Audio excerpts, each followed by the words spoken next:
Good morning, everyone. I hope you are well and you've been enjoying this heat and staying safe with lots of sunscreen on. I know it's lovely to be in the sun, but we need to protect our skin. This morning's session is going to be about talking about how David defeats Goliath and how we don't need swords and weapons to defeat our enemy. We just need Jesus to defeat our enemy.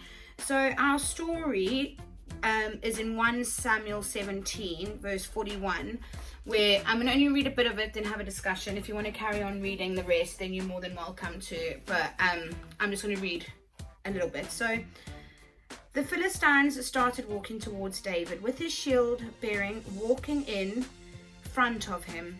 He kept coming closer, and when he got a good look at David, he was filled with scorn for him because he was just a nice, good looking boy. He said to David, "What is that stick for? I'm not a dog. Or do you think I'm a dog?" And he called down curses from his God on David. "Come on," he challenged David, "and I will give your body to the birds and the animals to eat." David answered, "You are coming against me with swords, spears, and javelins, but I come against you in the name of the Lord Almighty, the God of Israelites' armies, which you have defied. This very day the Lord will put you in my power. I will defeat you and cut off your head, and I will give the bodies to the Philistine soldiers, and of the Philistine soldiers to the birds and animals to eat. Then the whole world will know that Israel has a God, and everyone here will see that the Lord does not need swords or spears to save his people. He is victorious in battle, and he will put all of you in our power." Goliath started walking towards David again, and David ran quickly towards the Philistine battle line to fight him. He put his hand in his bag and took out a stone, which he slung at Goliath. It hit him on the forehead and broke his skull, and Goliath fell face downwards on the ground. And so without a sword, David defeated Goliath with a sling and stone. So what I want you to think about is, how do you think David felt when he went face to face Goliath? How would you have felt? So Goliath was this big man that was undefeatable. He was the leader of his people. So it was, the Philistines were led by him. He ruled them. He was a very, very strong man, and he came with swords and spears and javelins. So that's a very scary man. And I want you to think, how do you think David felt going up against that? And how would you have felt? I would have felt terrified if I knew I only had a stick in my hand and there was swords and spears and really dangerous weapons. But David didn't feel that. He knew that God was going to be on his side. So the whole of King Saul's armies were scared of Goliath. None of them were brave enough to take on the Philistines' greatest warrior. When David went out to meet Goliath, he didn't have any armor on. He didn't have any impressive weapons, but he had something better. And that's what we can have. We have something that no one else has if we have a relationship with God, and that's faith. And we have God to fight our battles. And anything that we go to face may be really, really scary. It might seem like these are very impressive weapons towards us. The enemy comes full armed, but we don't have to be scared because God is on our side, and we have faith with God, and he can defeat anyone. So David knew God when you read the songs that David wrote about God in the Psalms, and you can tell that he knew God was a close friend. David had faced bears and lions when he was a shepherd, and God had always been there for him. David trusted God, and he knew he didn't need to be afraid because God was going to be on his side. That is why he could say with confidence in God, "The battle belongs to him, and he will hand you over to us." And I want you to think about, can you think of a time when you had to do something scary, but you knew God was with you? So I can speak, one of my big scary moments was when I left my family. It was the first time I moved out of the house, and I'd finished university, and instead of moving just down the road into a flat and still going to uni or starting a work job, I got in a plane and I flew miles and miles away from my family, and I started a new life in the UK. and it was terrifying. I didn't have any friends here. I didn't have any family. I came over. All I had was a backpack, my suitcase, and a job. That's all I had. I never had anywhere to live yet. I didn't know anyone, so I had to stay in a hotel until I found a place. It was petrifying. But I had faith, and I have had the best time of my life being in the UK, and it has worked out in my favor. I've got loads of friends. I've got a lovely place that I stay in. I've got a lovely church I go to. So many good things have come out of that, and that's all because I had faith in God to just lead me through it, and all the things that He had planned for me is what I'm living out now. And that petrifying, that terrifying moment of getting on a plane and flying miles away from my mum, it was God that took me through it. He walked me through it. He did everything with me. And on those nights, don't get me wrong, it wasn't easy. There was nights when sometimes I think, oh, do I need to be here? Should I go home? I miss my family. Maybe I need to go home and try again later when I'm a bit older, because I was still very young when I did it.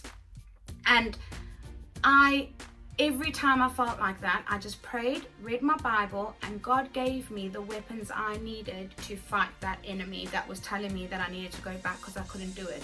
So it was awful because I had faith in God that I did it. Yes, it was hard. Yes, it took time. Yes, it took hard work from my side. But walking along God all that time helped me. So anything, that's a very big problem, well, very big thing to face. But you might not be facing something so big, but you might be facing something really small at school that seems big because it's big to you. Maybe it's a conflict that you're having with a friend, or a worry that you've got for something, or that you haven't seen family because there's a pandemic. All those things that are going on, if we face them, and the enemy, when we're vulnerable, when we're scared, when we're worried, when we're facing something, the enemy will come and attack us loads then, because he knows we're at our weakest point, and that's the time he wants to attack us. So he will come and attack us at that time, and that's when we need to pray to God, and we need to ask him to fight our battles. He needs to come and stand with us, and he gives us the most powerful weapon that we can ever have as a God, and faith that we have with God, and he will be with us through everything.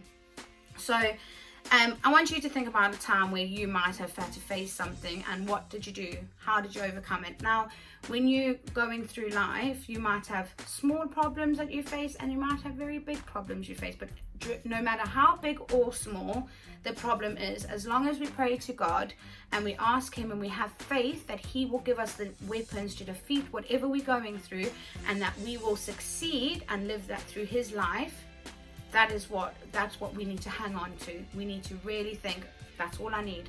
The only weapon I need is God. So what we're going to do is, David trusted God, and what does it mean to trust somebody? That's something that there's loads of different people we trust. We trust our parents, we trust some of our friends, we trust people at the church, we trust our teachers and people, the adults at school. There's loads of people around us that we trust, and sometimes someone does something to you and you lose that little bit of trust. But God, we can trust wholeheartedly to know that he will never let us down. And I know I've said this many times before, where sometimes when we want something, we want it now, and we want to see the change now, and sometimes it's not the right time. Yes, we might want something. Yes, God will give us the weapons to defeat it, but it also will be in his time. It will be his timing, because his timing is the perfect timing. So you might get frustrated and be like, well, God hasn't been there for me when I fought this battle. Where was he? Don't worry, you might not be seeing it now, but he's definitely working, and he's definitely fighting that battle. So we've just got to keep the fight, keep the faith, and keep going on and praying, and make sure we rely on him to defeat our battle, because that's what he will do. So you are going to, your craft that you're going to do is, you can either make a blindfold like a superhero, because David was a superhero. He did so much for the people of Saul. And so you are going to create either a cape or a black, the masks that superheroes wear. So on your cape, you might want to put it could be made out of paper. Maybe you want to make it just out of paper, like the shape of a cape. You don't actually have to wear it, but a design of a cape. Unless you've got some paper that's big enough to make it as a cape, or you've got some material that your parents have got at home, or bag, a bin bag or something that you can cut out and you can paint and make a cape. And your cape can be your design, so either on the piece of paper or the actual thing. Maybe you want to have your initials in a circle with maybe like a lightning bolt on something, and you've got a cross, or you maybe have a Bible, or maybe you've got the words of faith and love and hope, all those things on your cape, however you want to design it. But it needs to be a superhero cape that we're going to fight with, as long as we know we have faith with God and He is in charge of our battles. He leads us through our battles, and He will defeat any enemy we hand over to Him.